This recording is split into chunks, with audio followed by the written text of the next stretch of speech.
Wasilla City Council meeting is called to order. The time is 6 p.m.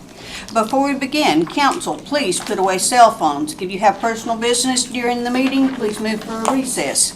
If you are participating telephonically, please mute your phone unless speaking, and when speaking, please state your name for those streaming the meeting.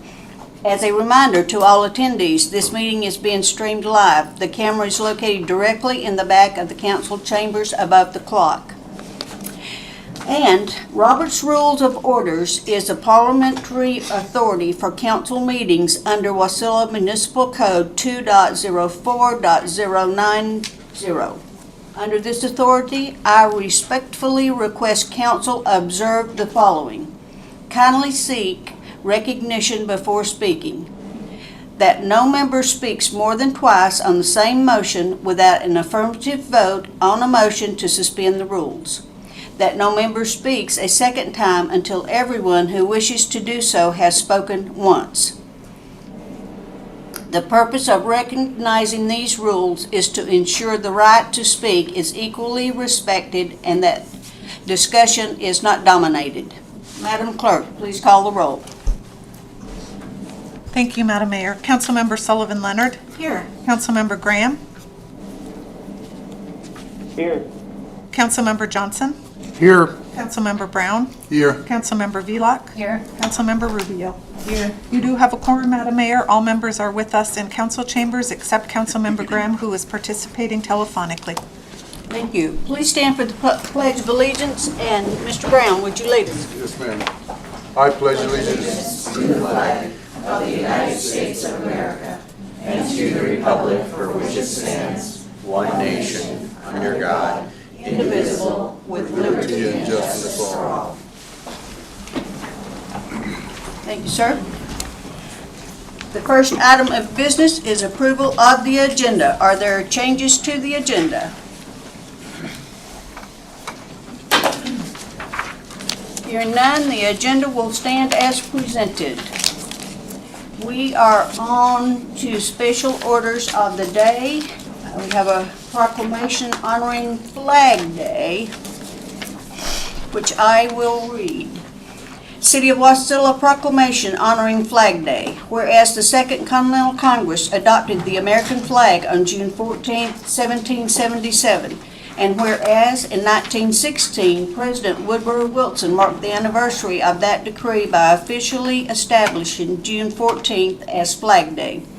And whereas in 1949, in commemoration of the adoption of our flag, the Congress, by joint resolution, designated June 14th of each year as Flag Day and requested an annual presidential proclamation designating the week in which June 14th occurs as National Flag Week, a call upon citizens of the United States to display the flag during the week, and whereas the American flag symbolizes the strength, honor, values, and the patriotic ideas and spiritual qualities of the citizens of our nation, and whereas each year on June 14th we celebrate the birthday of the Stars and Stripes in the city of Wasilla and the state of Alaska. And whereas the flag reminds us of our fidelity to our country, allowing every citizen to draw inspiration from this symbol of our past, our present, and our ideals of the future, waving a shining beacon of freedom for the rest of the world. And now, therefore, I, Glenda D. Ledford, Mayor for the City of Wasilla, do hereby proclaim June 14th, 2023 as Flag Day in Wasilla, and I encourage all citizens to observe, honor, and reflect on the foundation of our nation's freedom. Dated this 12th day of June 2023. We are on to commission and agency reports. McKinley Research Group will provide a report on the Comprehensive Economic Development Strategy. Well, hello. Do I have to push a button or am I? You have the, no, you're fine. Okay, You have your. I'm good here. Okay. For the record, my name is Donna Logan and I'm president of McKinley Research Group. And it's my pleasure here to revisit you because, I don't know, a couple months ago I was here just giving an update of where we were in our process in producing a comprehensive economic development strategy for the city of Wasilla. And I'm very pleased that we are at this stage that we are now, where I believe everyone has received a copy of the CED, the Strategic Economic Development project report. And I wanted to just present some of a very high-level overview of some of the process and the results of the work that we did with your community. So with that, I'm happy to answer any questions along the way, but what I'm hoping to accomplish tonight is to just very briefly once again point out the purpose and the methods of which of how we produce and how a CEDS is why and how a CEDS is produced. Just briefly, I want to recognize the steering committee and their role in this process. A little bit about the logic and the format and content of what you find in a CEDS, and then walk you through the findings that we while working with the committee and with your community to develop an economic development strategy, vision, goals and objectives. Highlight some of the findings on resiliency goals, and then what's next. Madam Mayor, how long would you like me to have this presentation take? I can go quickly or slowly. Again, I tried to keep it pretty high level, but I just wanted to make sure that I don't. Just maybe 15 minutes to 20 minutes? Is that about right, or is that too much? Is that okay? Let's go 15 and see where we're at. Okay, that sounds good. Well, then I'll get cracking here. So, just briefly again to repeat, a CEDS, the purpose of doing a CEDS is really a way to align the community on the economic development priorities. There's quite a bit of process, community engagement process in doing this, and so you can find that alignment and that vision that people have for economic development. It also has a way to prioritize some of the work that you want to do as a city. There's, of course, no shortage of ideas on economic development and economic development objectives, but this isn't a way to prioritize the efforts, because you only have so much capacity, right, to do that. They're typically about operate on a 5-year plan, so to speak. And this also, when you do this work, it really opens up a lot of opportunities for different funding to come into the city from the federal government, in particular funding that comes from the U.S. Economic Development Administration.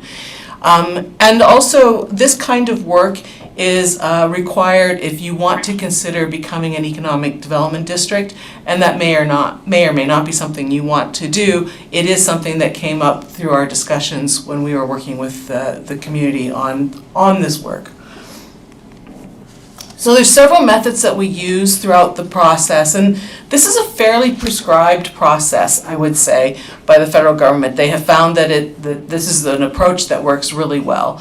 So we do a lot of secondary data collection, and for this report, we actually did a lot of special data compilation to not only address what's going on in Wasilla, but in the greater Wasilla area, what we're calling the greater Wasilla area, economic area. That is not a political designation, it's just for the purposes of the report, knowing that economic development doesn't really know physical boundaries, right? And it crosses those political boundaries, has a broader impact on the region, and it also really recognizes that economic development in some ways is a team sport. It's a team sport between private and public, and within different types of level of government as well. There was quite a lot of work we did with the community for community engagement. We conducted executive interviews through the process. We had an online survey that was available through on your website, directing people if they wanted to have input on some of the work that we were doing. Also, we had a series of, if you want to call them town hall meetings, discussions, presentations, 2 of which are really notable. One was the economic summit that we that happened in November that really kicked this off. We had a really great attendance at that to really kick off this process. And then we had another one about a month ago or so, and again, a really great turnout, about 80 people or so, where we then unveiled some of this draft findings and got a reaction from the community as well. So that was great. We also had a steering committee that also really lent the voice of the community to this process. We conducted a SWOT analysis, which is a strengths, weaknesses, opportunities, and threats analysis, which is really the foundation of these kinds of plans. And from that, you build your strategic action. And then we produced a report, of which I understand is in your packet. Just a reminder of the timeline. This has been a 9-month process. We started this work back in September, believe it or not. It seems like a long time ago.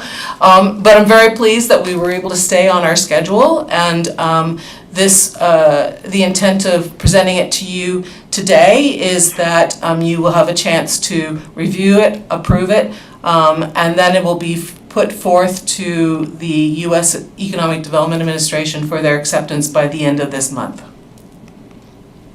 Again, I just want to point out really that we met with the steering committee members. These are the members.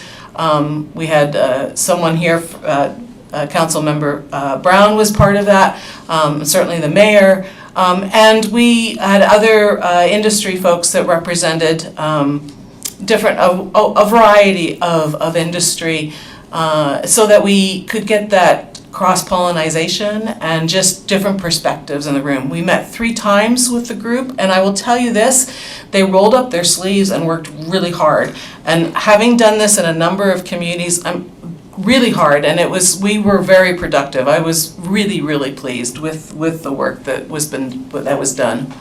So thank you to this group. I really appreciate it. So in a CEDS, there's a logic to it, and the logic that you're trying to follow throughout all of this is you start off with a vision statement, where you really work with the community to think about where you want to be in 20 years' time, or just what is the vision you have for your community when you think about economic development. You build on the SWOT analysis, like I say, and from that you then determine your goals. And in this case, we honing in on what the goals are for the community, then building your objectives, like what do you have to do to make it happen, and then some action items as well. And then you also include an evaluation framework, because it's really important for you to make sure that you are following through with this and meeting what the community is hoping you're going to be able to accomplish in this 5 years. I'm just going to very briefly highlight some of the things that we found in the SWOT analysis. Again, remembering this is really the foundational work. There are different colors here that we've added just because we did do some coding of this as it rolled into the goals. But for your strengths, everybody, you're the hub of the Matsu, the business hub, and your location is really key. You've got really good business development. You've got within your city. You've got good fiscal strength, and you've got financial strength here as well. There are lots of attributes of your residents that people mentioned, all kinds of things: entrepreneurial, independent, all those kinds of wonderful attributes. You have some existing structure, but you'll see it also comes up as some of concerns people have with the community. And of course, your beautiful landscape, right? You're just nestled in this incredibly beautiful area. Lakes and trails and mountains and all kinds of good stuff. Your weaknesses, number one, the reason why I stumbled in here right after the Pledge of Allegiance was your traffic congestion. I swear, I thought I was going to be here on time. I worked really hard. Sorry, but anyway, found some frontage roads, don't tell anybody, and worked my way over here. But your community infrastructure, as well, just knowing that keeping up with the growth has been really hard. Lack of city planning came up, and that's a concerted effort, and people recognize that it's really hard to do planning when you're growing so fast. It is difficult. Some people mentioned public safety crime, but not a lot. It wasn't as much as the other ones. Sprawled out, no sense of where the center of the community is. Where is the main street kind of feel. And then the supply chain, that really goes back to the resiliency of the community. Like, what happens when that bridge goes out? What are you guys going to do? How are you going to make sure that you can feed people or in an emergency response? These are kinds of things that you think about when you're doing economic development. Anything you can do to stabilize your economy. Opportunities. Number one was the airport. What can we do with that airport land? Tourism, hospitality. As you know, the Matsu Borough recently did a sustainable tourism plan, and people talk about Wasilla as a wonderful place, but you don't have enough hotels, for instance. And how do you grow your tourism? How do you get a rail stop here? How do you attract people to come to this area and spend more time? Again, opportunities, lots of opportunities for city planning, updating your comp plan, that kind of thing. Expanding your industries, diversifying your industries, workforce development, of course, which is part of that. How do you make sure that you capture some of those commuters that are going into Anchorage when there's job opportunities here? And then transportation planning. Again, point taken. I think, yes, we all agree with that one.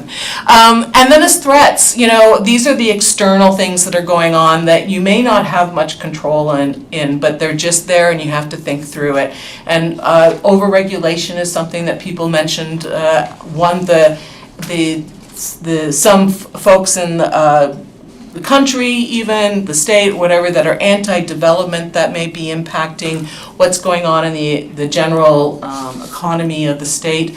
This one road in, one road out issue is people, how do we address that? Inflation is driving up the cost of living for all of us. It's a problem. And then reliance on, again, this outside supply chain, and you'll see these repeating features, and in fact, and looking at your aging and inadequate infrastructure. So those are kind of the basic foundational things that when we think through your economic development, how do we address those issues? So before I get into the goals, I wanted to unveil the vision. The vision, again, we talk to people about how do you describe your community? What do you want it to be? What do you want it to look at? And this is what our vision statement came out as. Wasilla is a resilient community with future-ready infrastructure that supports a strong business hub, quality jobs growth, and unparalleled opportunities to explore the outdoors and raise a family. I want to point out a few things. The resilient community, people really felt the independence, the can-doism that this is a community that's gone through a lot of rapid growth and you're still standing. There's a resiliency here and we want to see that continue. The future-ready infrastructure, not just having new infrastructure, but being prepared for the future and for future growth is something that we heard from folks. You are a business hub now, you're going to continue to be a strong business hub, and that the economic development is really going to support that. And people said, we don't just want jobs growth, we want quality jobs growth. And that can mean a lot of things to a lot of people. The aspect of the outdoors, preserving that, understanding and recognizing that that's part of the feature of the lifestyle here was something people wanted to see.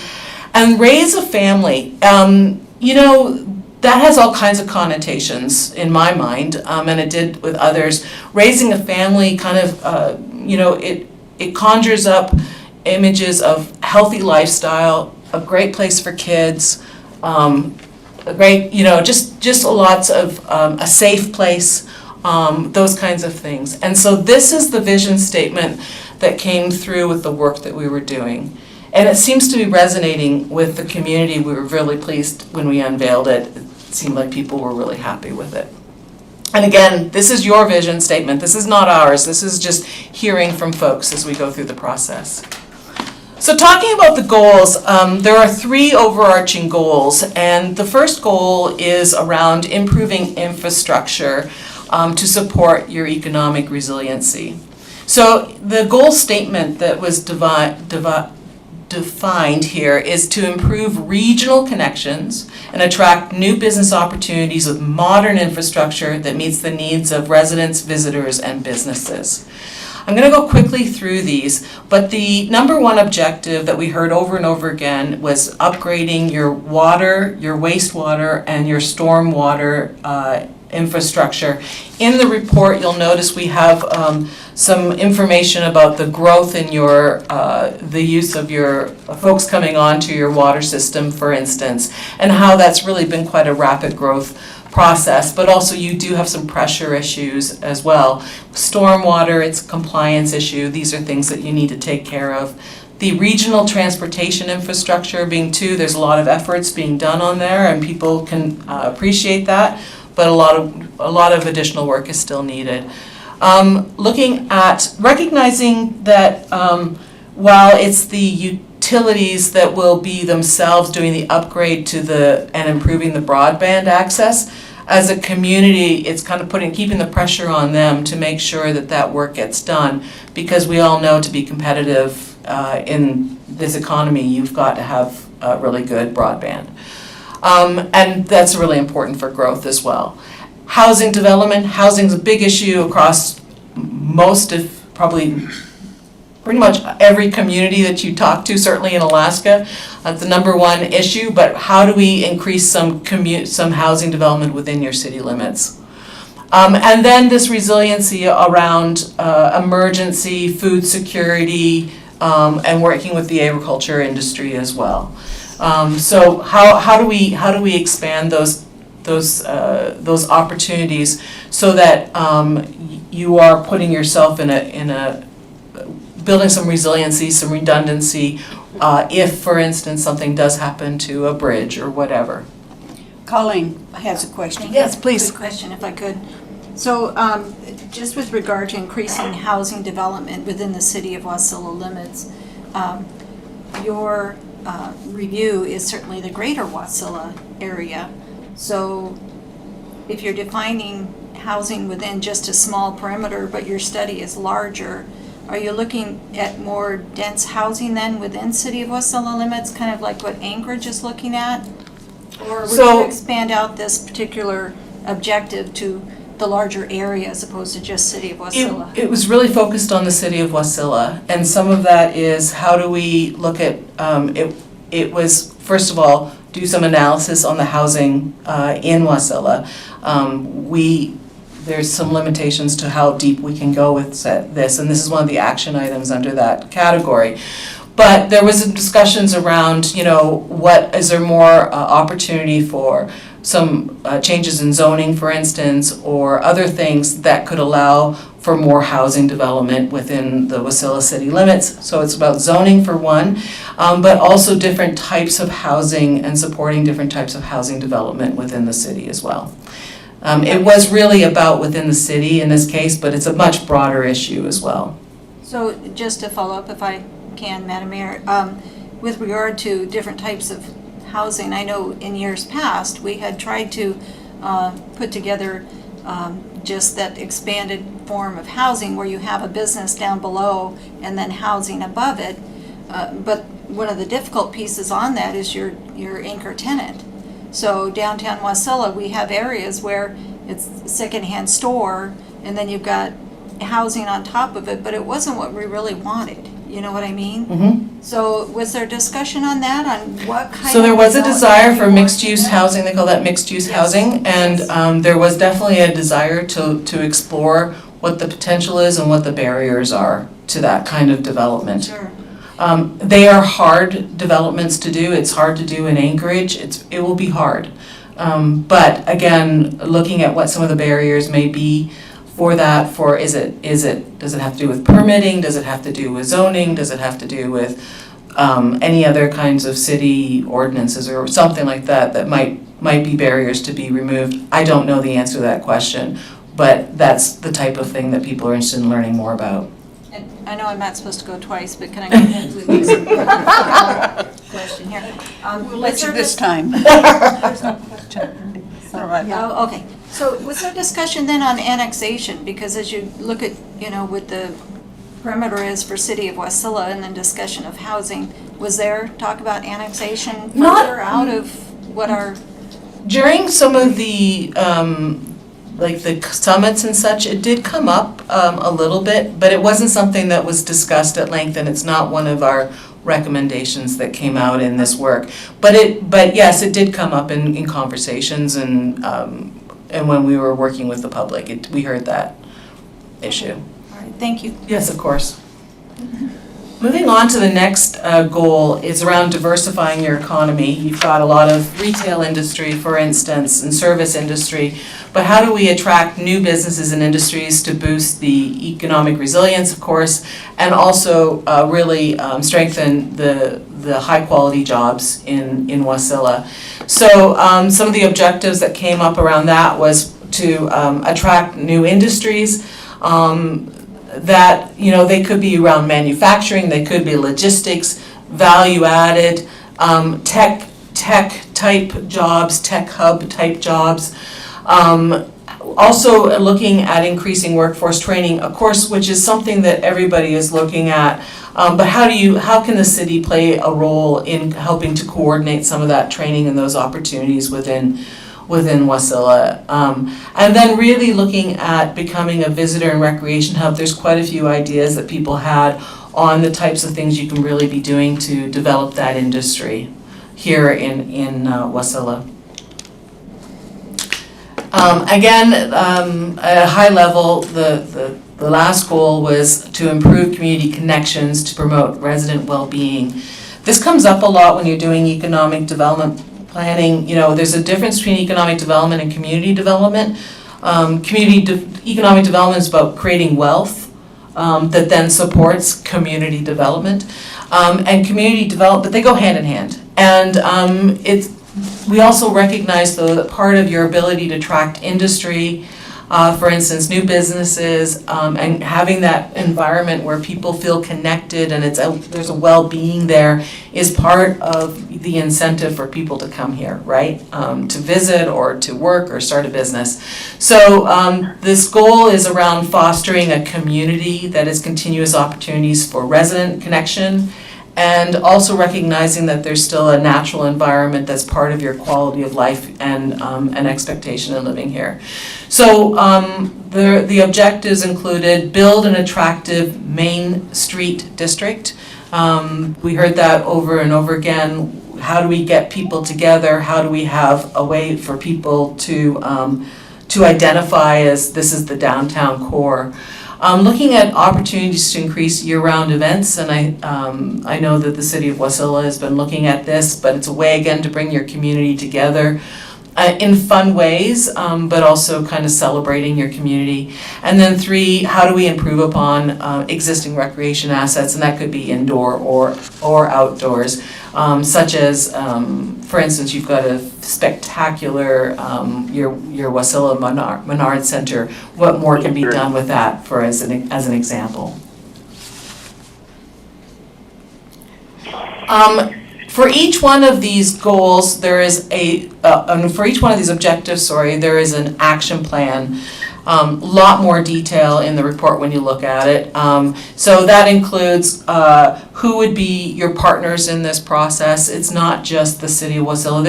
I don't think there's a single objective that I can think of where it's only the city of Wasilla that does it. You always have some kind of a partner involved. It addresses funding sources, who would take the lead in it. In some cases, that may be the city of Wasilla, not always though. Who is, and then really the evaluation framework that comes with that, and there's a timeline to all this as well. Again, all of this could be completed by 2028, that's the goal of the strategy, but some of them may be starting sooner than later. And then finally, I just want to emphasize that there are some resiliency goals as part of this work. The U.S. Department of Administration wants to make sure that there's a real appreciation for what it means to build in resiliency into the work that you're doing. So briefly, it's really looking at that future-ready being competitive, your infrastructure meeting your growth needs, not just now, but into the future, and recognizing that that infrastructure is really important for your own security, to be able to respond to natural disasters, for instance, and such. Also, diversifying your economy provides more stability in your economy, and it also helps to buffer some of those economic shocks that happen in certain industries, for instance, like if we had a crash in the oil industry, but we had other industries that, like a tourism industry, that could certainly help buffer some of those shocks, as an example. When you have an ability to attract a highly skilled resource, that really builds up your industries and provides more opportunities for your community. The food security programs, I know that some may not realize this issue, but it really is a prominent issue, and we heard about this wherever we went. People were very, very interested in this and wanting to make sure that this was being addressed in the community. And then recognizing, the last one is really important. As part of the work that we were doing on our committee, for instance, we had representation from the borough. The governor's office was there as well. Just a recognition that you can't do some of this stuff alone. Infrastructure doesn't end at the end of your city boundaries, right? Your roads don't end, your pipes don't end that way. You've got to find ways to work collaboratively, and that also, in some cases, redundantly too, and that's okay, because redundancy is important sometimes to have. So recognizing those issues. As far as the next steps for this work, you have a chance to review the CEDS in your packets, but I think is it in 2 weeks? Yeah, in 2 weeks, I believe there will be something in front of you for voting on, or for approving and adopting the CEDS, and then from then it will be forwarded to the US EDA. And then the real fun starts, putting it to work. Right. Any questions? I'm sorry if I took longer. One of the industries that I don't see in here is our healthcare industry. And I know that, when you talked about highly skilled workforce, our dentals and doctors and those type of industries are kind of starting to cluster within the Wasilla framework. And I know that they do have pretty good job force overall. But you didn't have healthcare in your committee either. So was that in a broader range, like under Chamber of Commerce businesses, or was that just not a consideration then in the study? It certainly came up in the work that we're doing, and it certainly is. There's some description of that, just exactly what you're talking about, the cluster that goes on in the economy. It wasn't, I would say, did not rise as an objective within the priorities, but it was certainly discussed. And I think the feeling was, if I can speak from how I interpret it, and I certainly open it to you and others, is that it was really, the focus was not on not growing necessarily the types of industries that are here already, but how to expand, diversify, and bring new types of industries into Wasilla. I think that was more of the emphasis of the groups that I heard. It wasn't saying that healthcare is not important and we shouldn't be supporting it. It wasn't that. It was more like, what else can we do to diversify our economy so that we're not just a service economy, and how do we generate more wealth in our economy? So I think it's more of that. Oh, perfect. Okay. Thank you. Yep. Is there any other questions? Madam Mayor? Mr. Graham? Thank you, Madam Mayor, and thank you for the presentation.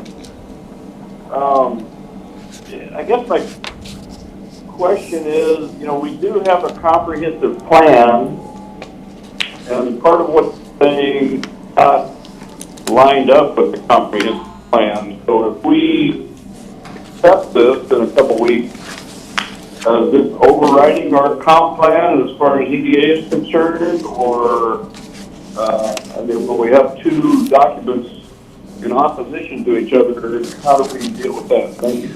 So they're actually, they're not the same thing. A comprehensive economic development strategy is really focusing on economic development, and your comprehensive plan, which I'll point out is last done in 2011, which is quite old, it's not in contradiction as far as the purposes of a comprehensive plan versus a CEDS. One of the things that came out of the work that we did on the CEDS is the overwhelming suggestion and support for updating your comprehensive plan. It's needed. It's needed to really, for much of the work that you want to do around your utility development, your infrastructure development in general, your whole Main Street concept, those kinds of things are things that would be developed and put into a comprehensive plan or considered in your comprehensive plan process, which is a much, much deeper technical, more involved process than what we did with this CEDS. I don't know if I answered your question or not, but they're two different documents, and we did look at your comprehensive plan as part of this work. Madam Mayor. Mr. Brown? Yeah, that's it. Yes, they don't contradict each other, and the much needed updated plan will complement this plan and help us on our path to growth. That's correct. Yeah, that's the goal on this. Okay. Any other questions? Hearing none. Thank you, Donna. Well, can I just say thank you so much. It's been a real pleasure to be involved in this project and really get to know your community better. It's been just wonderful, and it's been wonderful to work with your staff as well. Thank you. Oh, that's yours. I don't need to take that. Donna, do you want to just shut it? Shut it down? Yeah. Thank you. Thank you. Okay, now we are on to public participation. There is ordinances scheduled for public hearing this evening. Madam Clerk, please read the title of the ordinance. Thank you, Madam Mayor. We have one public hearing this evening, ordinance serial number 2317, adopting Wasilla Municipal Code Section 412080, candidate advocacy statements, to provide the opportunity for candidates in a city election to submit a photograph and a statement advocating candidacy in that election, and requiring the city clerk to post these photographs and statements on the City of Wasilla website before an election, so long as format and timing requirements are met. The public hearing on ordinance serial number 23-17 is open. Anyone who would like to testify, please come forward and begin by stating your first and last name. Comments are limited to 3 minutes per person. And seeing no one, we will close public testimony. And is there a motion to adopt ordinance serial number 2317? Madam Mayor, I move ordinance serial number 2317, and could we please have the clerk give us a summary on this piece? Thank you. Is there a Brown, second? Thank you. It has been moved by Councilmember Sullivan Leonard and seconded by Councilmember Brown to adopt ordinance serial number 23-17. Is there discussion? Madam Clerk. Thank you, Madam Mayor. Through the mayor to the council, really this ordinance is prepared, is before you today based on feedback we have received in prior elections on information about candidates. And so what the intent is to allow candidates in a city election, as the title said, to submit a statement advocating their candidacy as well as a photograph. The intent is not to mail out a brochure. Instead, these will be posted to the city's website and available from City Hall. And of course, if we get a request, we're happy to scan them and send them out to constituents. We do mail out a postcard. And so my plan this year is to do a QR code and on the postcard be able to point residents right to the City of Wasilla websites, which will include those candidate statements. And so, you know, hopefully maybe we'll get a little more interest in the election. Thank you. Thank you. Mr. Brown. So to the chair, if we don't approve this, we won't have an election. Council member. Is there further discussion? He's up for election. Hearing none, Madam Clerk, please take a roll call vote on the motion. Council's ready to vote. Councilmember Sullivan Leonard. Yes. Councilmember Graham. Yes. Councilmember Johnson. Yes. Councilmember Brown. Yes. Councilmember Velock. Yes. Councilmember Rubio. Yes. The motion to adopt ordinance serial number 2317 passes unanimously with Councilmember Sullivan Leonard, Graham, Johnson, Brown, Velock, and Rubio in support. Okay, we are now at persons to be heard. It's a time for members of the public to share their views with the council. This is not a question and answer period or a time for dialogue. Speakers may be referred to administration, or issues raised may be taken under advisement by the council or administration. Miss Eileen. Thank you, Madam Mayor. Good evening, Council. I'm here to talk about our Meals for Wheels fundraiser. We are coming up on our annual fundraiser. It is currently virtual, so if you don't want to be at the actual event, you can do a virtual run, walk, and register for that. The walk race begins on Saturday, June 24th at Wasilla at 9 a.m. We had our online auction to raise funds for Meals on Wheels, and at last count, we raised $13,000 in non-restricted funds. So anyone who participated and helped us, we appreciate that. I'm also here to sell raffle tickets. Yay!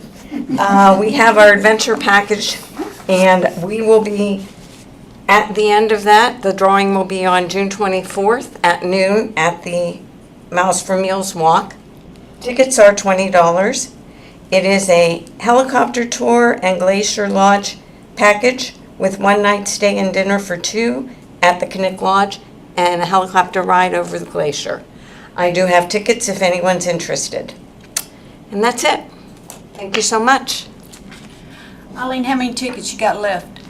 I don't know how many I have left. We're only selling 500. I have a few with me tonight. I turned in a book this afternoon that had 10 tickets available, but I'm not sure how many we've sold at this point because there are a lot of us out there selling, so I don't know. But we're only selling 500, so there's a good chance. Okay, thank you. Thank you. Okay, next is Tyler Ecclestad.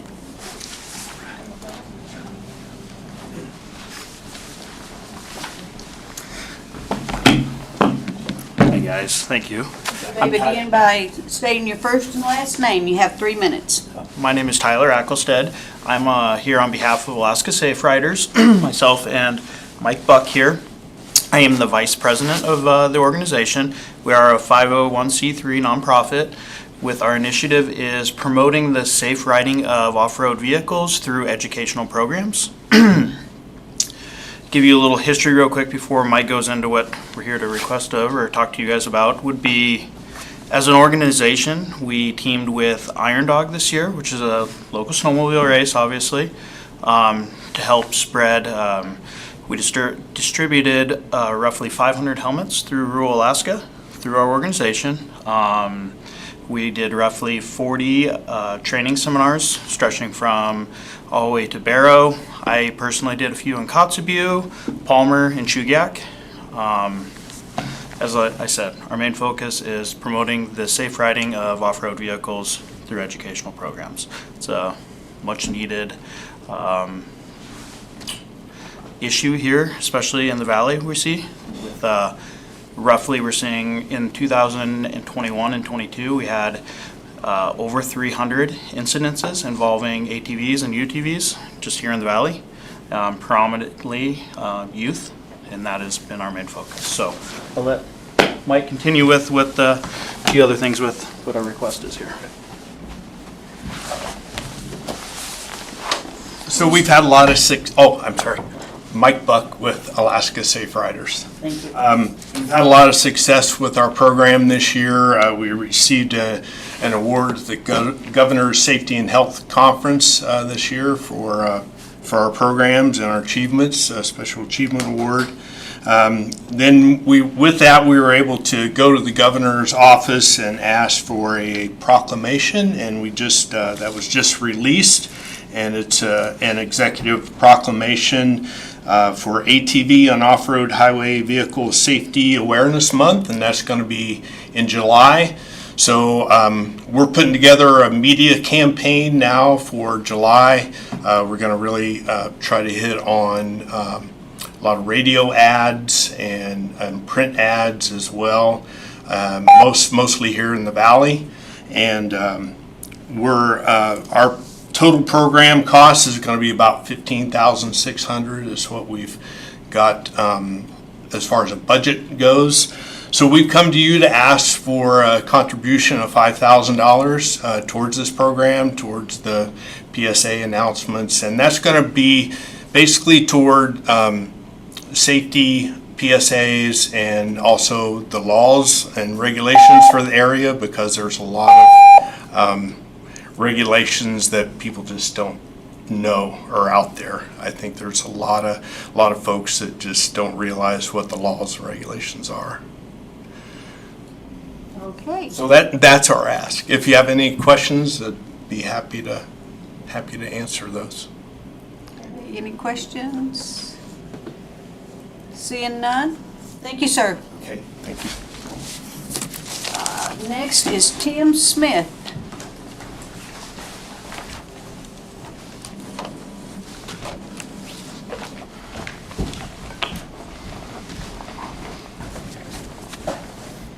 Evening, Madam Mayor, council members.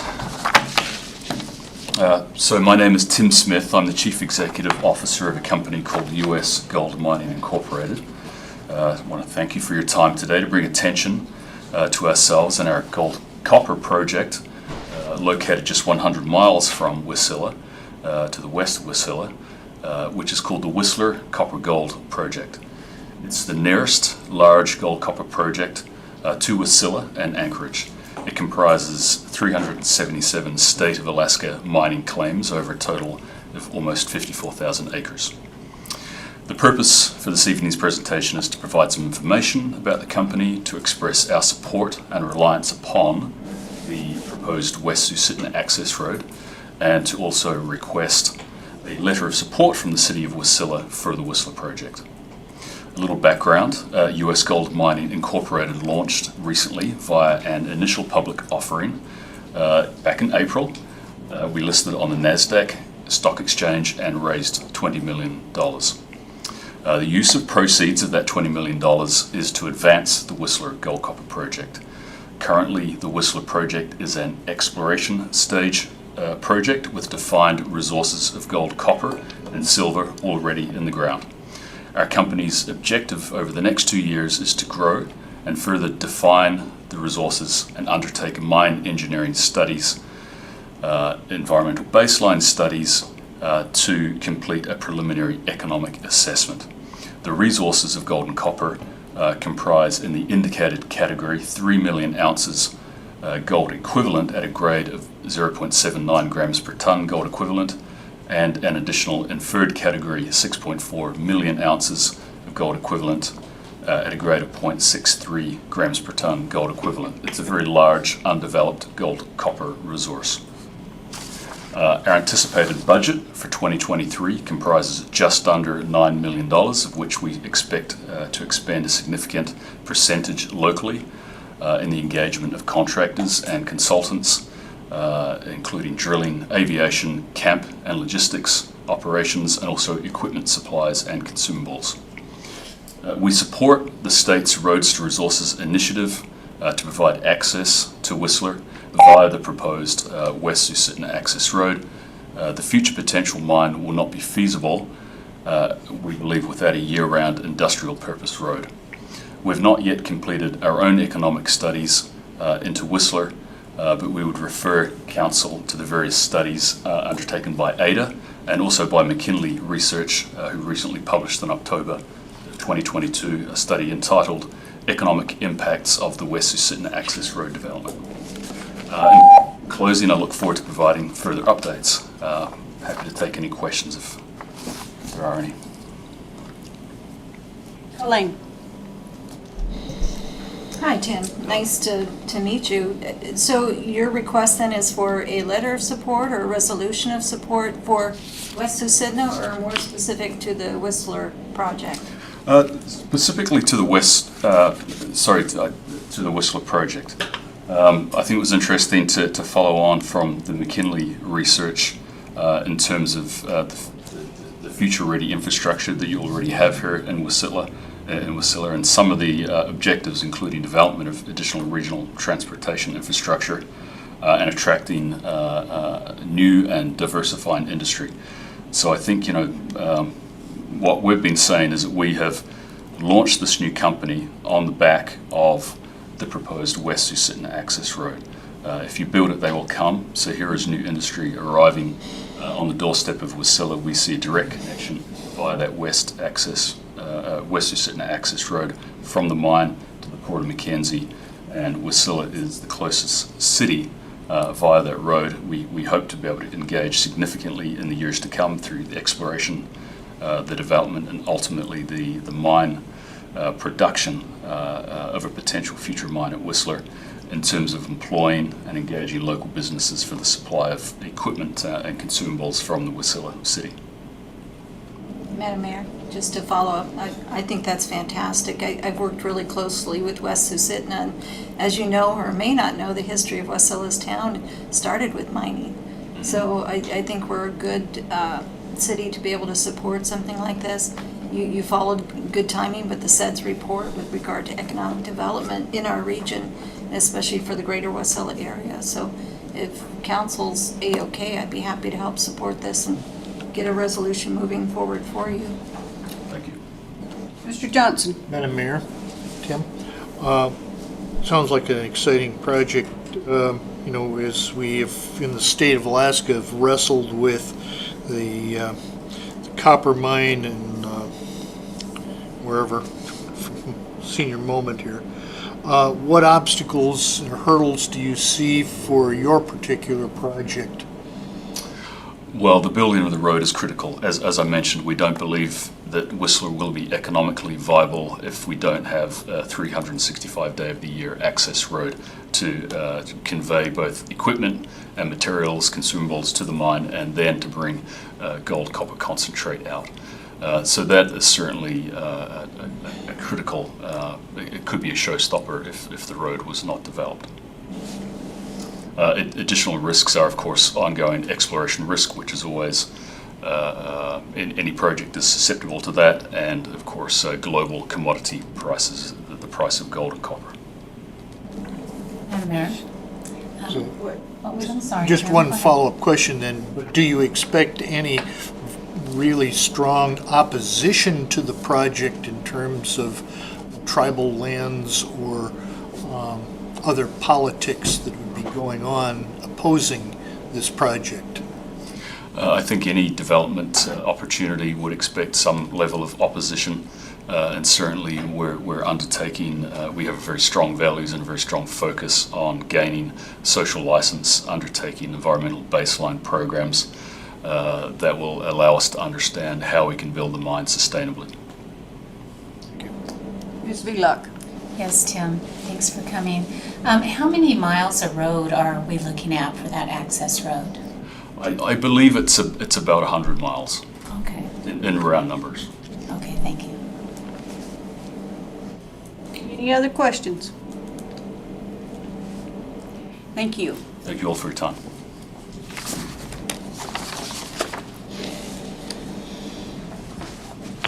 We are, now there is no one else signed up. Anyone else in the audience that would like to speak at this time?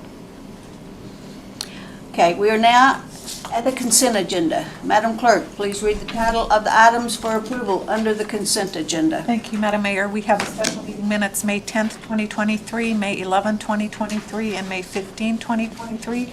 Regular meeting minutes, May 22, 2023, and special meeting minutes, May 24, 2023. We have no introductions. We have one resolution recommended for approval. That's supporting the designation of the Mat-Su Valley Planning for Transportation, MVP for Transportation, as the Metropolitan Planning Organization of the Mat-Su Metropolitan Planning Area, supporting the formation organization and operation of the MVP for Transportation as an independent organization, authorizing the mayor to serve as a member of the policy board of the MVP for Transportation, authorizing the mayor to serve as a member of the board of directors for the MVP for Transportation, and authorizing the mayor to execute all related organizational and administrative documents on behalf of the MVP for Transportation. One action memorandum, AM number 2321, contract award to Dirt Works Incorporated in the amount of $151,500 for the Creekside Plaza septic tank replacement. Thank you. Is there a motion to approve the consent agenda as read? Madam Mayor, I move the consent agenda as presented. Rubio seconds. Is there objection to the motion? Hearing none, the motion is approved. There's no items of business under unfinished business or new business, so we'll move directly to communications. Madam Clerk, please read the title of the IM and meeting minutes. Thank you. IM number 2311 is the monthly financial reports for the period ending April 30th, 2023, to include the month-to-date expenditure report and disbursements greater than $10,000, and the Planning Commission meeting minutes, May 9, 2023. We are now at audience comments, a time for members of the public to share their views with the council. This is not a question and answer period or a time for dialogue. Speakers may be referred to administration, or issues raised may be taken under advisement by the council or administration. Is there anyone present who would like to address the city council? Seeing no one, we will close audience comments and bring it back to the dais. Madam Clerk. Thank you, Madam Mayor. Let's see. Candidate filing period for the October 3rd, 2023 regular election is approaching. That's July 17th through 28th. The race for mayor and council seats C and D will be on the ballot this year, and so you can look for candidate filing packets online and available for pickup from the clerk's office on July 12th, but you can't file them except for during that candidate filing period. AML Summer Legislative Conference, August 10th through 11th at the Land's End Resort in Homer. If any council members are interested in attending, please get with our office as soon as possible so that we can release rooms that aren't going to be used. What dates again? 11th and 12th, 10th and 11th, I'm sorry. So you'd fly down on the 9th or travel down on the 8th and then return on Friday the 11th. And next regular meeting, we'll see you June 26th. And that's all I have, Madam Mayor. Thank you. Madam Attorney. No comment, Madam Mayor. Councilmember Johnson. No comment, thank you. Councilmember Rubio. No comment, thanks. Councilmember Vlock. Thank you, Mayor. No comments?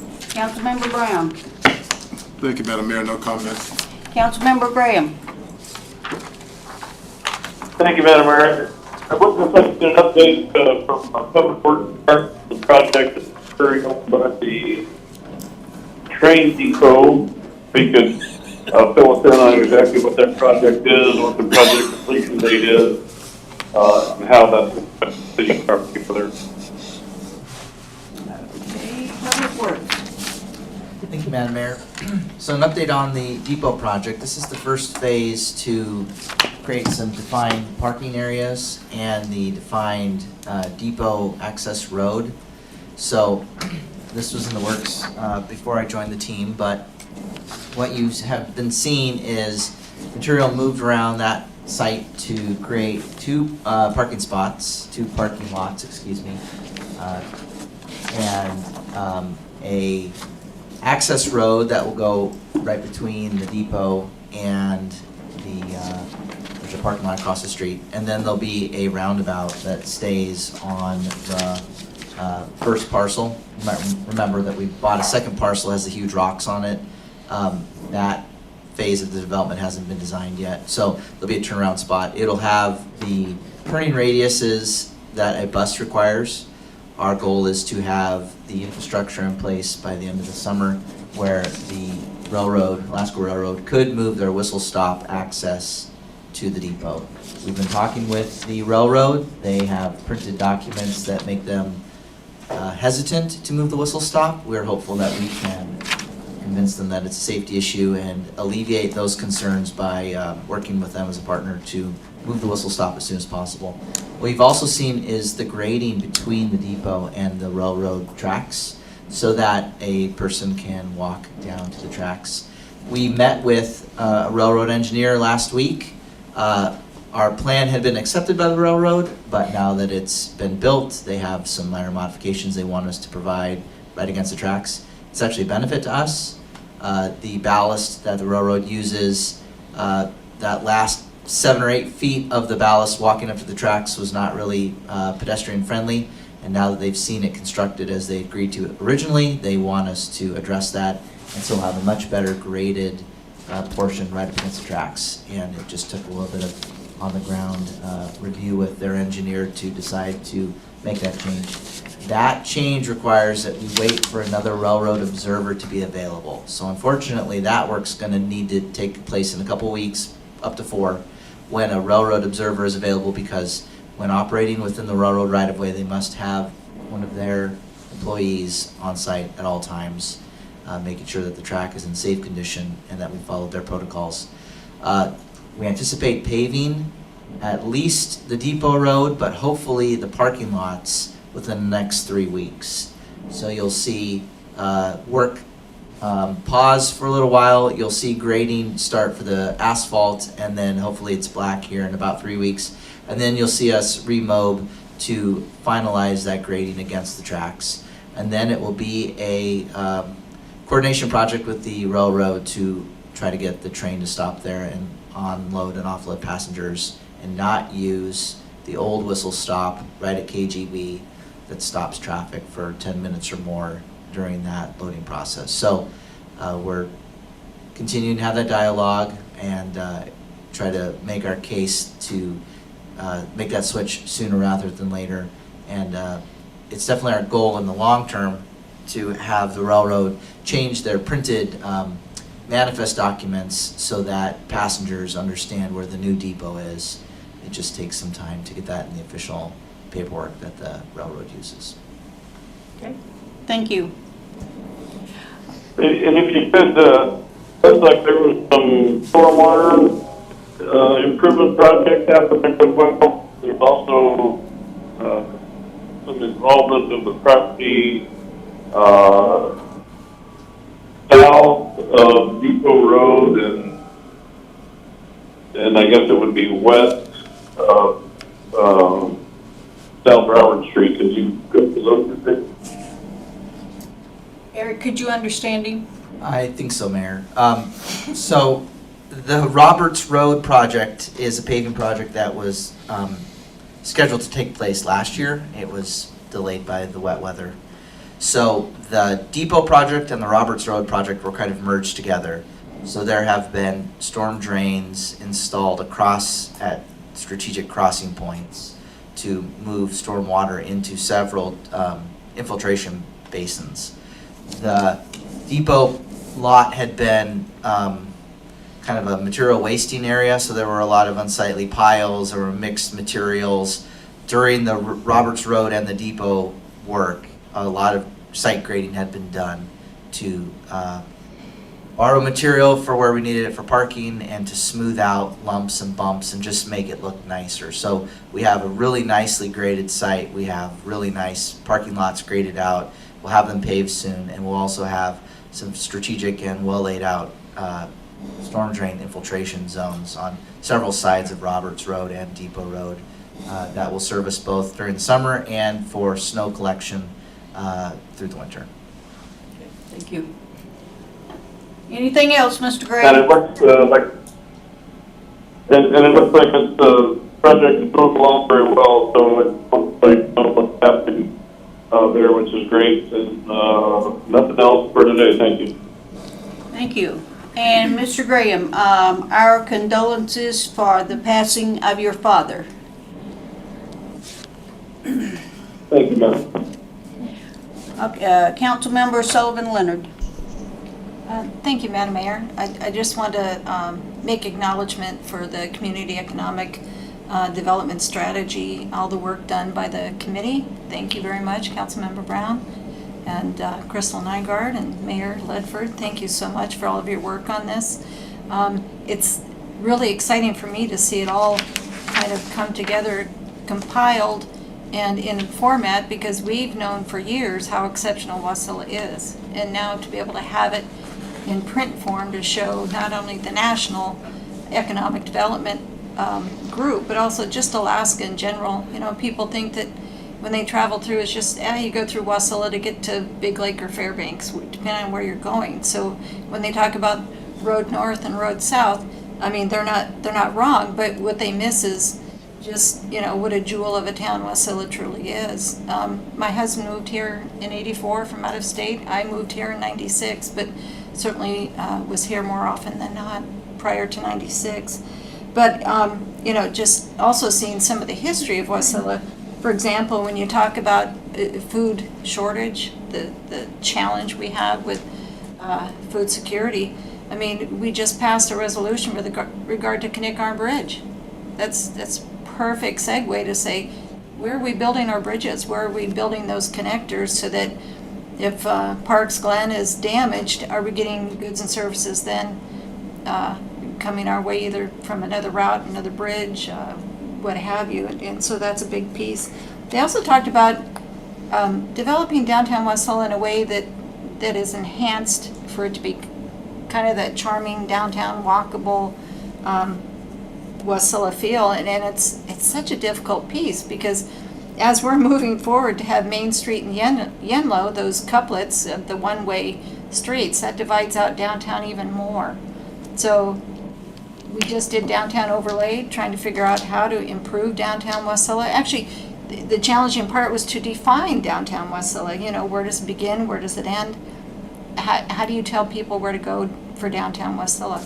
We know where downtown is, but as we divide the town even further with enhancements of KGB and Yenlo Street and Main Street, it's going to be really interesting to see how we develop that, how we move forward to really enhance what the downtown Wasilla would look like. So anyway, really kudos, job well done, and I'm excited for Wasilla's future. So. And I'm not running for mayor, just in case. Campaign speech. It's not a campaign speech. Anyway, thank you. Thank you, Colleen. Yes, I'm very excited about the CEDS because we are the only growing city in the state of Alaska.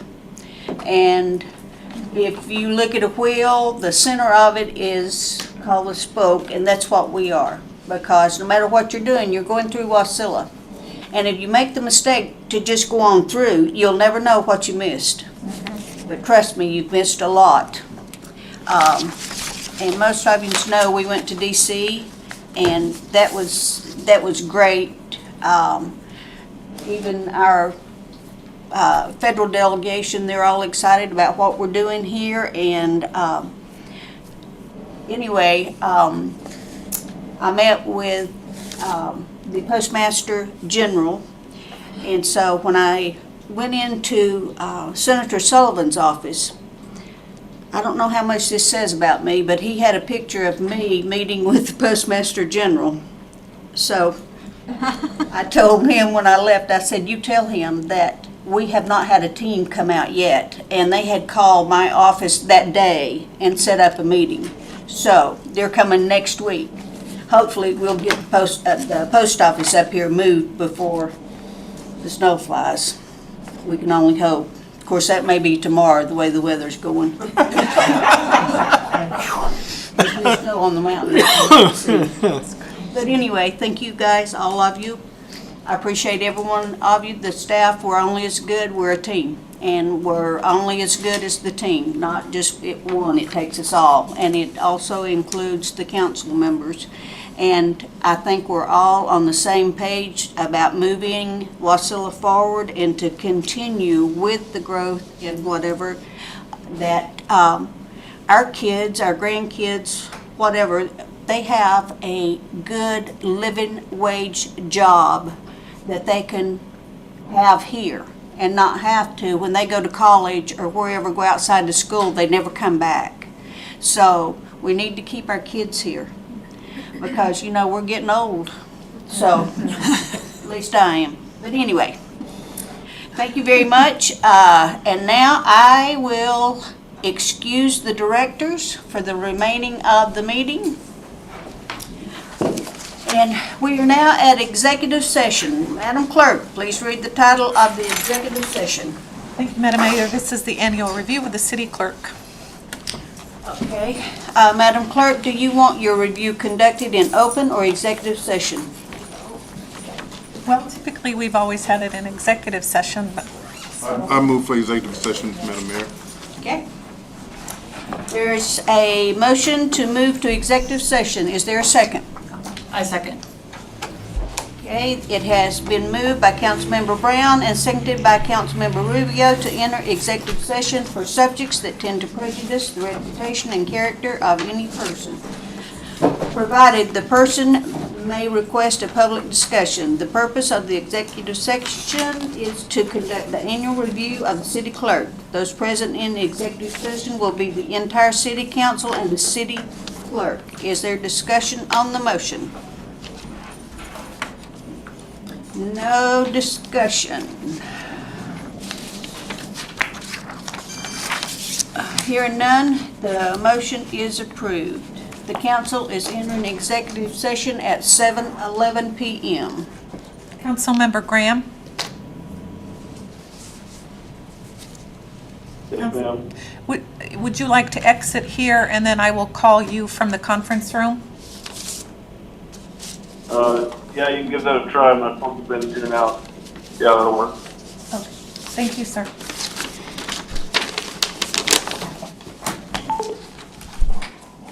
Stu Graham.